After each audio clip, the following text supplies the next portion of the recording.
जैन एक टैलेंटेड लड़का था जो शुरू में सिर्फ एंटरटेनमेंट के लिए सोशल मीडिया यूज करता था, लेकिन धीरे धीरे वो उसकी एडिक्शन बन गई। वो सुबह उठते ही नोटिफिकेशंस चेक करता और रात देर तक स्क्रोलिंग करता रहता था, जिसकी वजह से उसकी नींद खराब हो गई, आंखों में दर्द रहने लगा, स्टडीज में फोकस कम हो गया और वो फैमिली और दोस्तों से दूर होता चला गया। हर वक्त लाइक्स और फॉलोअर्स के बारे में सोचना उसकी मेंटल हेल्थ को अफेक्ट करने लगा और वो खुद को दूसरों की फेक परफेक्ट लाइफ से कंपेयर करता रहता था।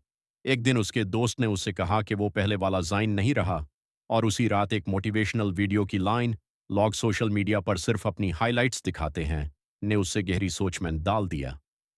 अगली सुबह उसने सनराइज देखा और फैसला किया कि अब वो सोशल मीडिया का गुलाम नहीं बनेगा। उसने नोटिफिकेशंस ऑफ की, अननेसेसरी ऐप्स डिलीट की और स्क्रीन टाइम कम कर दिया। धीरे धीरे वो फुटबॉल खेलने लगा, फैमिली के साथ वक्त गुजारना शुरू किया और रियल लाइफ को एंजॉय करने लगा। कुछ हफ्तों बाद उसकी स्लीप बेटर हो गई, मूड पॉजिटिव रहने लगा और स्टडीज में फोकस वापस आ गया।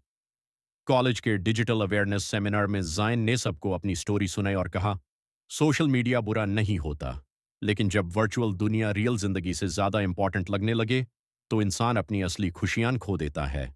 और उस दिन बहुत से स्टूडेंट्स ने भी अपना स्क्रीन टाइम कम करने का फैसला किया, जबकि जैन ने समझ लिया था कि असली खुशी लाइक्स और फॉलोअर्स में नहीं बल्कि रियल लाइफ के खूबसूरत लम्हों में होती है।